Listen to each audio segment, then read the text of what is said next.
Welcome to week 14.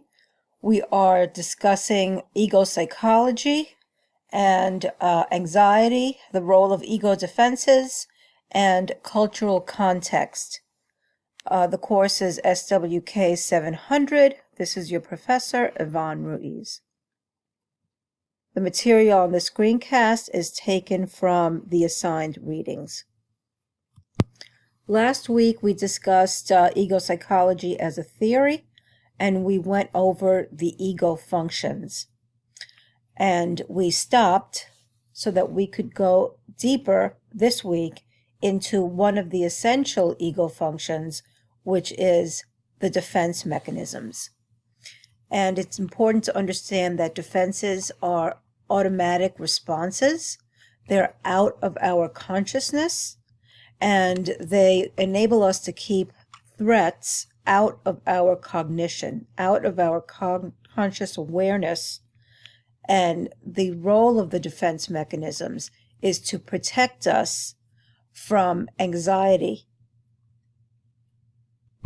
We've already talked about the importance of recognizing that part of our intrapsychic processes is about this existential anxiety that exists within all human beings, and the anxiety is part of the id, the ego, and the superego, and modulating the ability to function within a society, within a cultural context, and modulate our deeper impulses that stem from the id.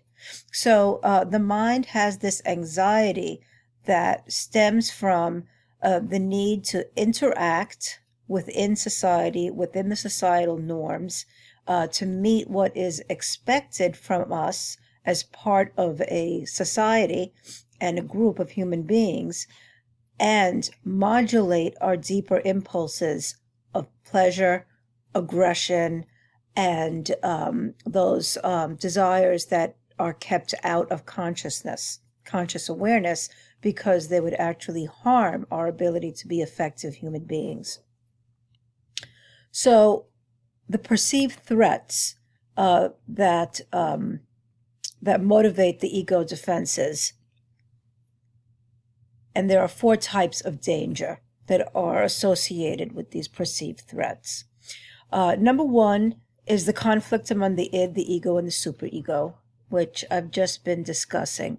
So modulating our impulses, trying to adapt to the needs of our society, to the needs of what is expected as a human being, can create anxiety, can build up feelings of discomfort, and this can cause a type of danger to the ego because of the danger of disequilibrium, that the ego may not be able to control the desires of the id and or the stringent expectations of the superego. The second type of conflict is in interpersonal relationships. So anxiety from the interaction with others, the expectations of others, the need to present ourselves in a way that is acceptable for society, and also the anxiety that comes with having to meet another's needs or expectations. So there's conflict that's created, often conflict that stems from earlier past experiences. So think about the attachment working models.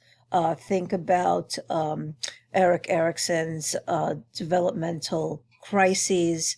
So we learn how to interact. Sometimes the role modeling and the nurturing may also result in specific patterns.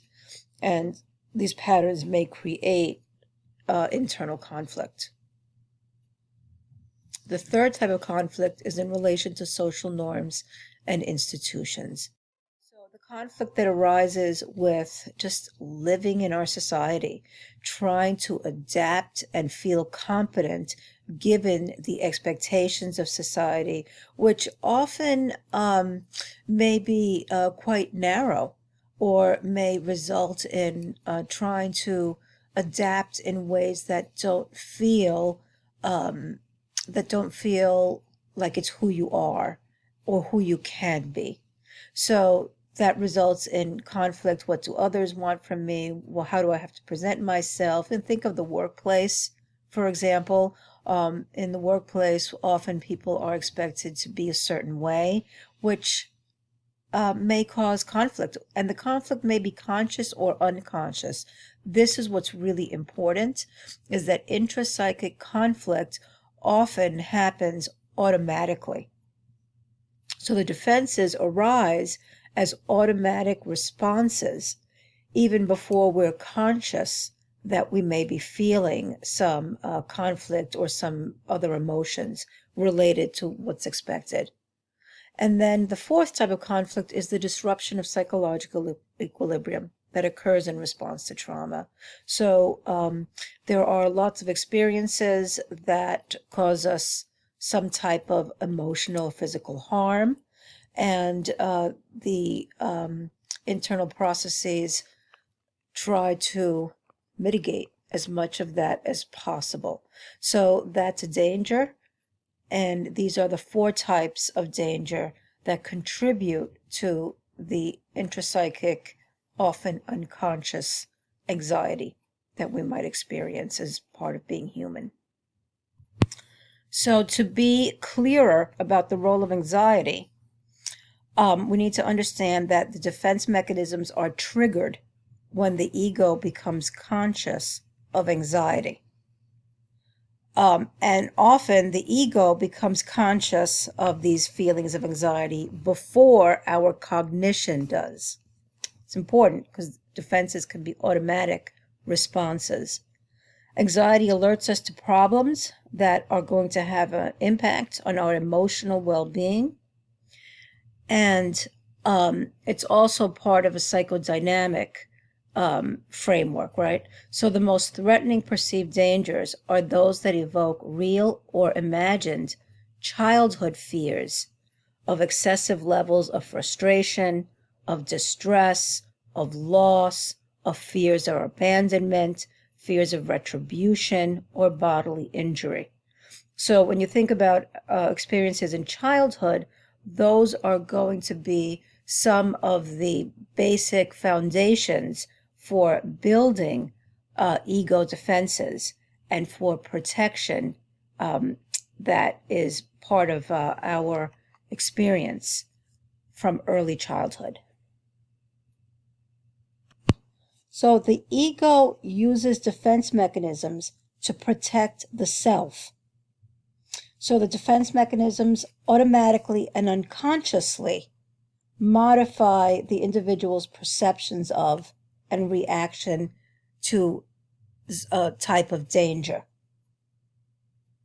It's also important to understand that the ego's evaluation of the perceived danger, which often happens outside of our cognition, also is dependent on the level of psychosocial development, which means that the ability to deal and resolve previous experiences has an impact on how well you can deal with perceived dangers. So think of Erik Erikson's developmental crises. So for example, if the developmental crisis of trust versus mistrust has been resolved in a positive way, that is going to help to mitigate some of the types of danger, especially conflict in interpersonal relationships. So anxiety results along a continuum, and it can range from mild discomfort to intolerable panic.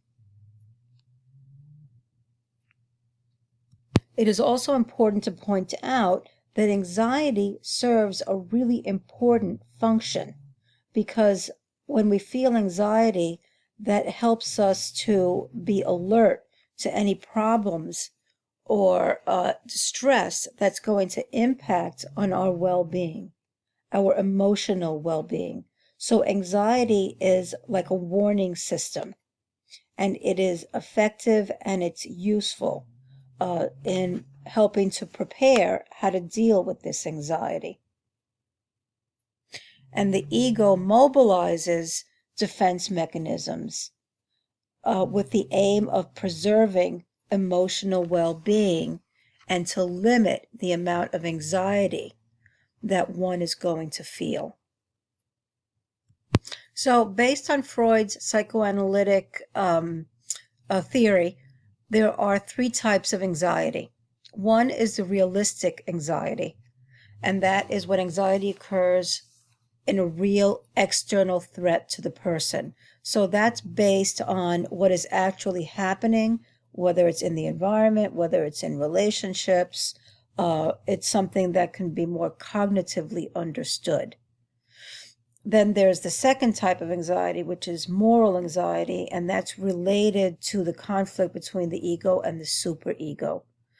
It results when one feels, I'm not living up to what is expected, I'm not living up to what is the proper or idealized standards that I expect or that others expect from me. Or the feeling that you're not acting in accordance with your best or highest self. And then the third type is more of a neurotic anxiety, and that is caused by the conflict between the id and the ego. And it basically stems from the fear that the ego may lose control over what is considered an unacceptable desire, intense aggression, intense need for pleasure, some type of gratification that is not that is not in accordance with the social norms, or not in accordance with what would be expected of behavior in the social from the social society. So I want to emphasize these points that have already been made, that the ego defenses are unconscious coping mechanisms, and that they distort reality in some way in an effort to manage our intrapsychic, interpersonal conflicts, right? And the way to manage the anxiety that results from these conflicts. So the idea that it's unconscious and automatic responses, and that they serve a purpose. They enable the individual to minimize perceived threats or danger. And in many cases, they prevent these dangers from becoming conscious. So the ego function is to preserve the individual's equilibrium and ability to function by dealing with these threats out of our conscious realm.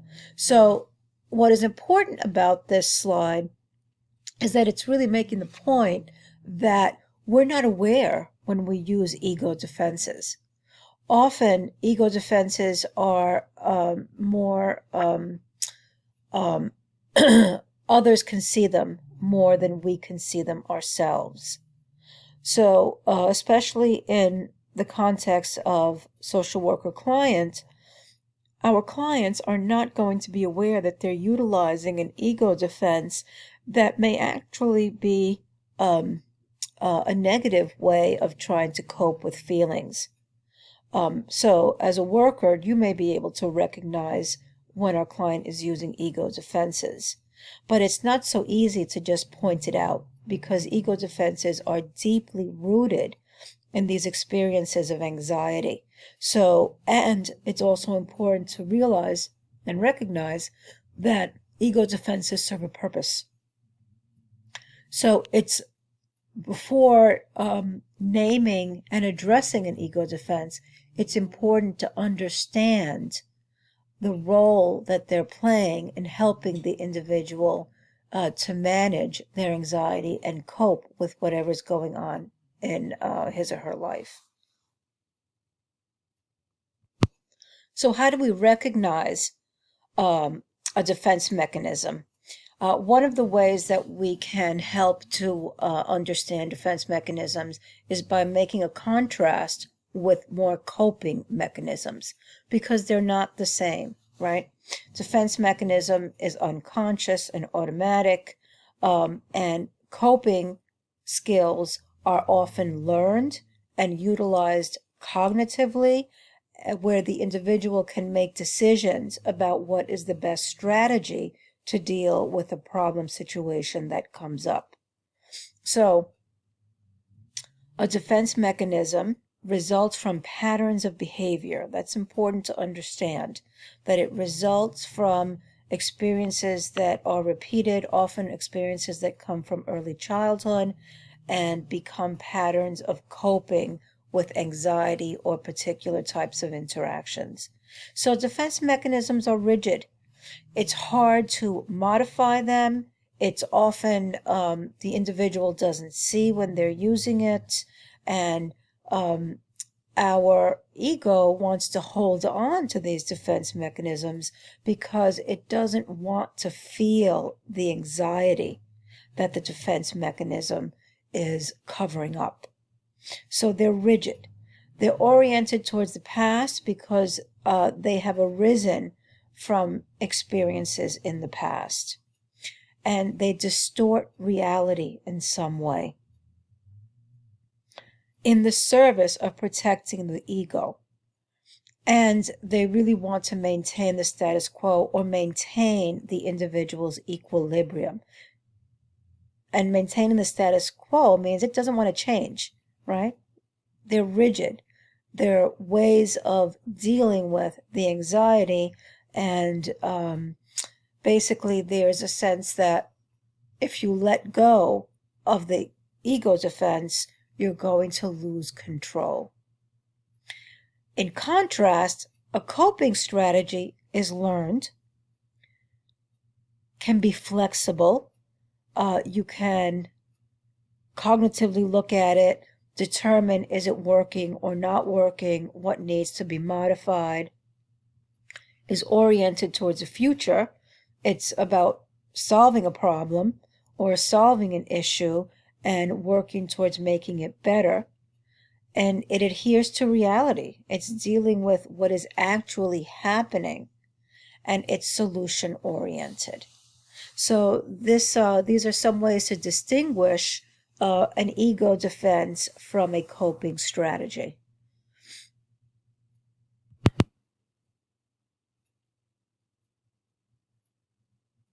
So let's look at the nature of problems and change. So the idea is that ego defenses result from conflicts and anxiety, and the anxiety can result from within the person intrapsychically or between the person and external world.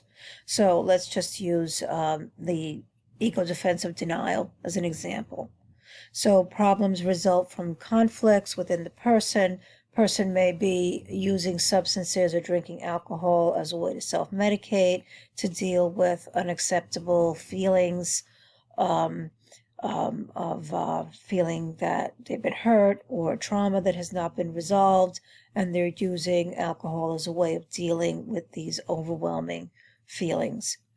And the problem then also becomes between the person and the external world, in that their relationships are impacted, maybe their relationship at work is impacted.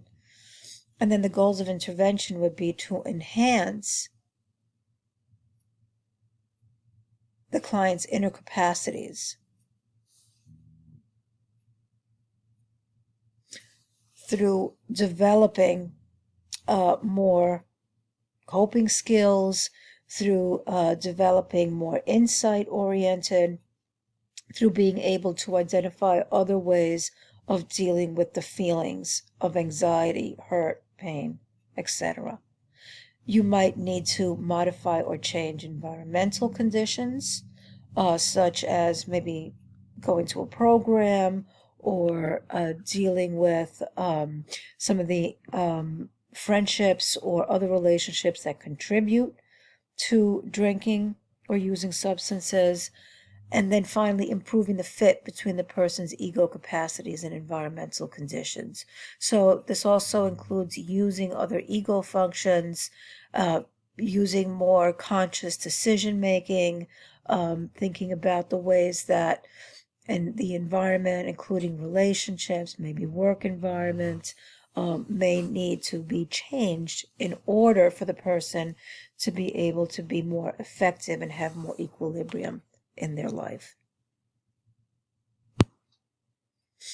So just to put intervention strategies here so that we can be clear, there are two types of strategies. One is ego sustaining techniques, and that's where you sustain ego strengths, what's already working well.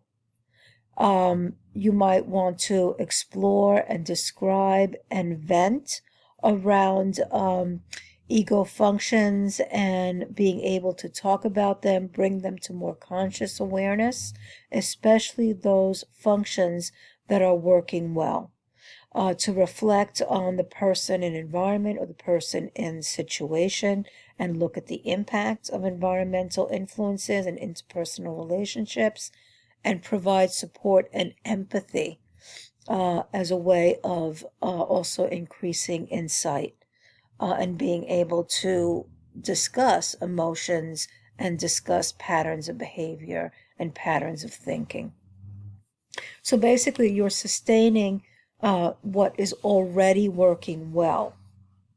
And then there's ego modification techniques, which are around change, which are around exploring the past experiences and using reflection to identify patterns and to use change strategies and identify coping skills to address these ingrained internalized patterns and to have and to support motivation to change some of these ways that the ego is functioning and that needs to change in order for the individual to have a more satisfying, more problem solutions in their life.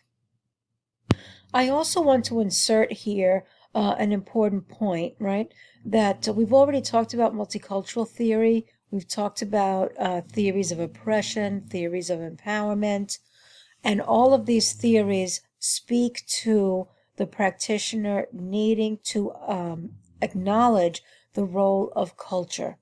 And we've talked about social context, we've talked about intersectionality, and the need to acknowledge and understand how a person's identity, especially related to race and ethnicity, as well as other aspects of identity, need to be taken into account in the therapeutic relationship.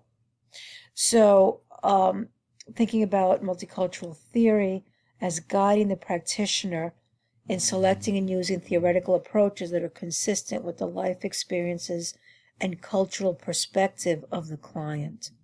And what this means for us in this context is that we need to acknowledge that there are cultural norms, that there are cultural beliefs, cultural values, cultural traditions. And we need to understand our client, be culturally responsive so that we don't impose white middle class standards of behavior in ways that aren't going to be helpful or that may actually be in contrast with how the client sees him or herself and what the client's life experiences have been. So I want to bring this up as really important part of understanding how to apply ego psychology. And this also requires us to suspend our own cultural beliefs, our own cultural expectations and standards of behavior in the service of understanding who our client is, what our client's expectations, hopes, and dreams for their life is. So understanding that ego psych also needs to integrate multicultural theory Um, I think about, we talked about the ego sustaining and ego modifying techniques.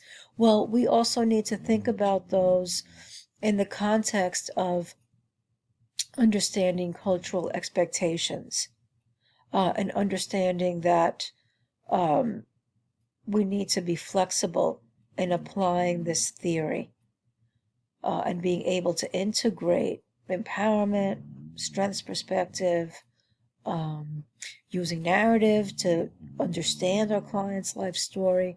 All of these are important parts of using ego psychology. So, more along the lines of integrating a cultural orientation when you're using ego psych is being careful that you have cultural awareness, that you're not drawing on stereotypes when you're working with specific clients from specific groups, Latinos, African Americans, that we're learning from our client and that we're open to understanding alternative ways of thinking and being. And if we're not careful, we can make it sound as if all members of an ethnic or racial community think, act, function alike, and have identical political, religious, and life beliefs.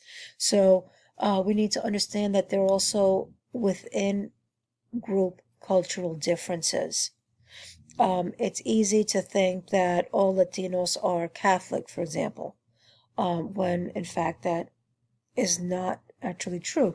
It is true that the majority of Latinos are Catholic, but increasingly Latinos also identify as Pentecostal, evangelical, and or Baptist. So we need to think about what are our beliefs, what have we internalized about a specific cultural group, and to be careful to keep that out of the therapeutic relationship.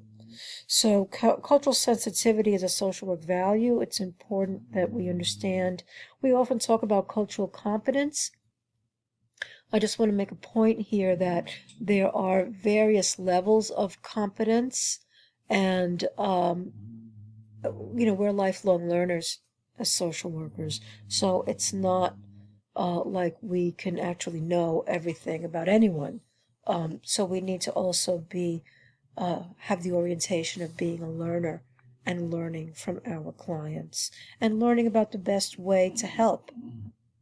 So working collaboratively with our clients is important. So we all know the U.S. population has increasing diversity in so many ways, right? Not only in terms of race or ethnicity, but it is hard to be able to look at one identity or one portrait of what it means to be part of the U.S. population. So the concepts of race and ethnicity are important, but also understanding difference and inequality, oppression, and also white privilege, and the ways that mainstream culture informs our expectations of our clients. And as social workers, we're going to be working with diverse populations. So understanding that white privilege and oppression are are also difficult to grasp. They're not just one thing, but they are important to our understanding of who we are as social work practitioners, and important for understanding how these environmental influences impact on human behavior, and not only in one stage of life, but from childhood to older age. So understanding that U.S. population is incredibly diverse and is also dynamic and changing. So understanding the concepts of race and ethnicity, inequality, oppression, and white privilege are just basic concepts to understand for us as social work practitioners. And understanding that these are not just one understanding or one way of understanding them, but that we need to be able to understand them in the context of the clients that we're working with, and that they impact our clients from childhood through older age. So, social justice is a social work value. So, it's a central concept of social work practice, and it can be applied to individuals, can be applied to groups, can also be applied to organizations, communities. So, I want you guys to really understand that social justice is central to who we are as social workers. We've already talked about empowerment and advocacy as being integral parts of what we do. And empowerment advocacy can be integrated with ego psych, as can multicultural theory, oppression theory. So, understanding of systematic equality and oppression, and using strengths-based perspectives in working with our clients. And I would say working with all of our clients, right? Not just clients who are different in terms of race or ethnicity. And understanding that we need to strive towards cultural sensitivity and cultural responsiveness as part of applying any of the theoretical frameworks, the theories that we've talked about so far. So, because ego psych focuses a lot on assessment of ego functions and ego defenses, we need to understand the impact of oppression and societal structures that our clients, our ethnic and racially identified clients, often internalize these social experiences, and they can shape the intrapsychic processes of people of color. So we need to think about ego functioning and ego defenses in the context of understanding what it's like to live in a society where one might be marginalized, where one might be experiencing discrimination and microaggressions. And that people of color live in duality or double consciousness that involves their identity as people of color living within mainstream white communities and environments. So it's a dual consciousness of their private or micro world as a person of color, and the need to interact and behave within a larger social context of predominantly white society. So, cross-cultural assessment, or doing assessments that are more based in the person and environment, is intended to capture these nuances and understand individual and family functioning in the context of living in a society where one is identified as a person of color. So the awareness of culture and racial identity must be part of any assessment, and especially ego psychology that stresses functioning within the social environment. And we're talking about ego psych, so we're also looking at identity very closely as an ego function. So we need to understand that the conceptualization of self may vary from culture to culture. So some of our clients may come from a more collectivistic perspective, right? Such as Eastern psychological theories. So understanding that the human psyche is not only one way as presented by ego psych, but we need to take into account that there are culturally based ego functions and ways of being in the world.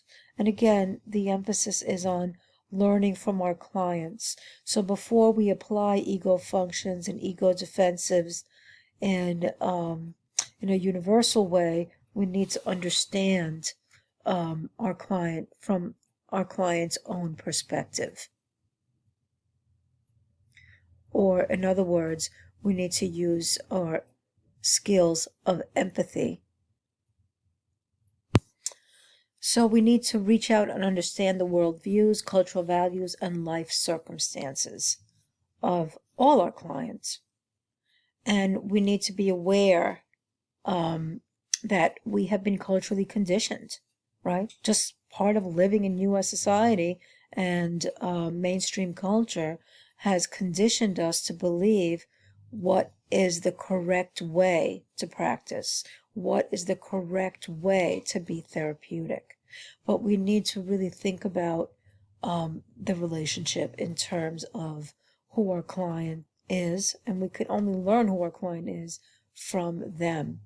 So we need to really develop our culturally sensitive, culturally aware, and culturally responsive skills of working with our clients. And this brings me back to the importance of the relationship, which we've talked about, especially from the psychodynamic perspective. And ego psych is firmly rooted in psychodynamic framework. So sustaining hope and motivation, we do this by supporting our clients, by listening deeply, by acknowledging and validating who they are. We want to enhance clients' decision-making, problem-solving, autonomy, sense of competence, and adapting to what is happening in their lives. We act as role models. Remember, social learning. So clients are looking to us as models, and we need to acknowledge that. Not to be in the role of an expert, but to model, especially communication, listening, being careful to analyze and understand what is happening. We promote solutions for change, and promoting solutions also means maybe we're teaching coping skills, maybe we're looking at reframing and using cognitive restructuring. We also act as brokers in the sense of identifying resources and making referrals to help the client. And finally, advocating, educating, and collaborating with our clients is also an important social work skill. So all of these contribute to the importance of the relationship. Finally, we get to the ego defenses. So I want to start the slide by mentioning that the defenses are organized according to a hierarchy, and this is how they were first identified. However, I also want to specify that all human beings employ a variety of these defenses, and it is thought that a range of different defenses and the use of them is an indication of emotional health. So even though the ego defenses are categorized according to psychosocial development, think of ego psychologist Erik Erikson and his stages of development. In fact, all human beings use any category of these defenses, and that we use them according to what is needed in any particular situation. However, the way the defenses are organized in the chapter that was assigned, the defenses begin with a description of defenses that drastically impair functioning. So the early defenses are ones that impact an individual's ability to function at the highest level. And then going on with the more mature defenses that actually enhance functioning. So this is a particular type of classification system. It's also important to realize that there are only 11 defenses that are listed in this chapter, but there are actually more defenses that have been identified by other theorists. So let's talk about them and let's break them down a little bit more. So looking at the category of early defenses, there are two that are listed, denial and projection. And I believe that these two defenses have also been adapted into our just everyday lexicon. So these are commonly used to describe people. So denial is when the ego ignores or disavows a painful event. So when the ego is operating through denial, it simply does not acknowledge the existence or implications of some threatening aspect of external reality. Moving on to projection, this is when the ego deals with unacceptable impulses and or anxieties by attributing them to someone else in the external world. So this is where you're using another person and you're blaming the other person for something that you're actually experiencing. And of course, denial and projection both have profound negative effects on interpersonal relationships.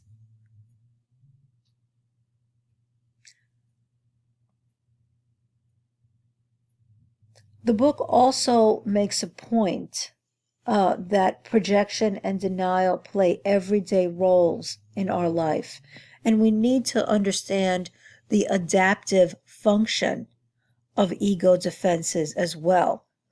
For example, the book makes a note that projection makes it possible to fall in love, to care for children, and to empathize with people whose inner lives and cultural experiences are different from our own.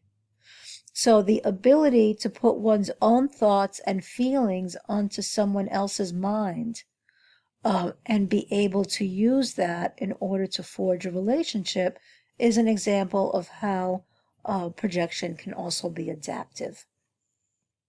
So again, we need to look at the ego defenses in the context of how our client is using them. The second category of defenses are the immature defenses. So the first one is acting out, and we're probably all familiar with acting out. It involves the direct expression of wishes, impulses, and fantasies through overt behavior. Think of a child or adolescent who's throwing a tantrum, and the immediate action makes it possible for individuals to avoid the conscious recognition or distressing feelings that they're experiencing unconsciously. So think about frustration, for example. It can be intolerable to have frustration and experience it and hold it in. So you need to let it go and act it out. The second defense mechanism in this category is dissociation. And that's when a painful idea or a painful memory is separated from the feelings that are attached to it. So that the feeling is disowned. And the defense is that you just aren't going to experience it directly.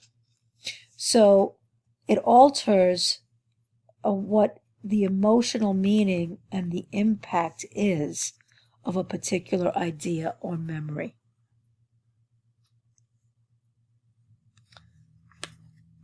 Regression is another immature defense, and this is when the individual retreats to an earlier stage of development and or functioning. So typically it appears when a specific challenge or problem cannot be mastered, or when an environmental stressor creates a high level of anxiety. So regression is always used. It's a way of feeling more competent by regressing to an earlier stage of development. So understand that we experience regression at all stages of our life. It can be comforting to regress to an earlier stage of development.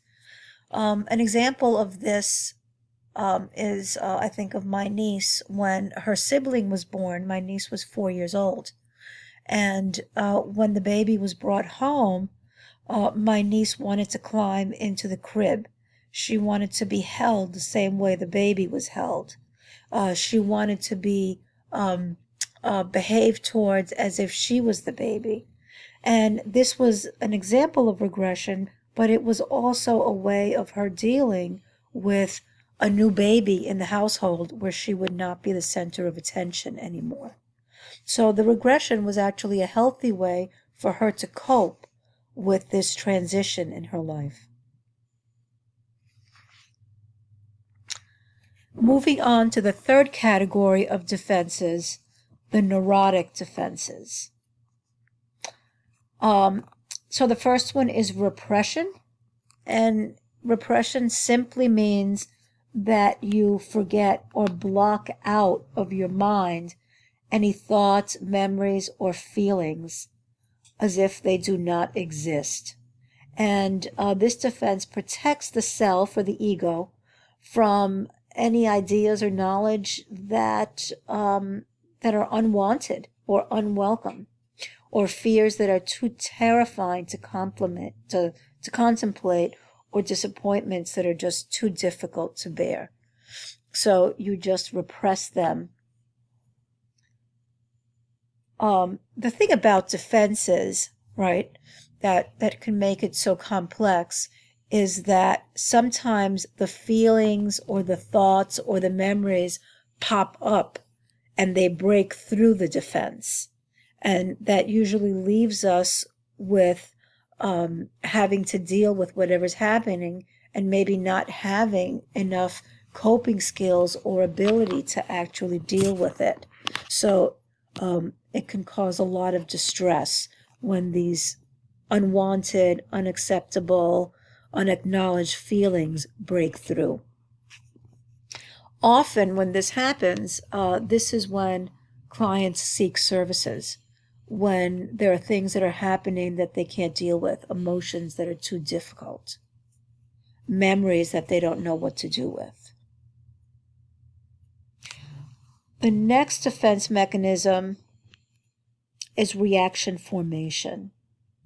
And this one can be a little bit complicated, but it is when an unacceptable wish is transformed into an acceptable one.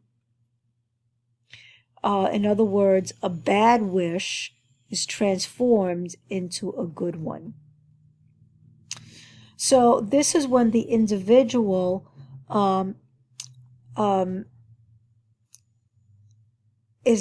uses the exact opposite of what they're actually feeling or wishing for.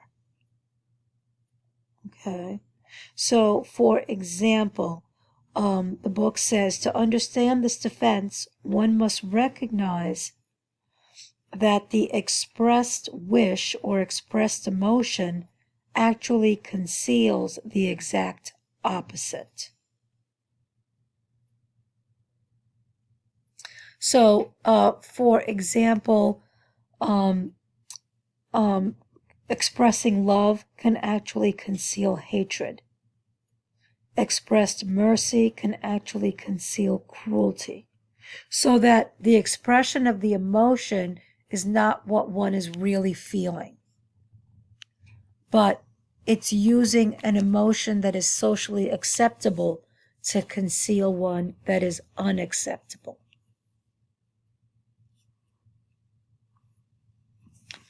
The next defense is displacement. When unacceptable sexual or aggressive wishes are directed away from one person and toward another person. So our unacceptable wishes or impulses are actually directed away in a way that is perceived as more appropriate or safer. So the example in the book is that displacement occurs predictively and normatively during adolescent development. So think about choosing to do what is acceptable rather than what one really wants to do, which is not so acceptable. So you displace your feelings onto someone else. And it's also the mechanism that takes place in transference and countertransference. So I'm going to move on and talk about undoing. This defense involves acting in ways that symbolically or actually make amends for prior thoughts, feelings, or behaviors that one feels guilty about and or that threaten punishment. So it's trying to go back and repair or change one's original feelings by doing something that is more in line with what is expected. Moving on to the mature defenses, and these are thought to actually enhance functioning. So the first one is sublimation. It involves a process in which the ego transforms asocial, sexual, and aggressive wishes into behaviors that are more socially acceptable or valuable. And then humor, which permits the overt expression of painful or socially unacceptable wishes and feelings without causing discomfort, and transform it into more humorous wishes or expressions that are not as offensive. So these are a quick description of the ego defenses. I would like you to read them more thoroughly, and I'm going to ask you to actually come up with examples. So we're going to be discussing them more in depth in class. Thank you for listening this far, and this is the end of the screencast.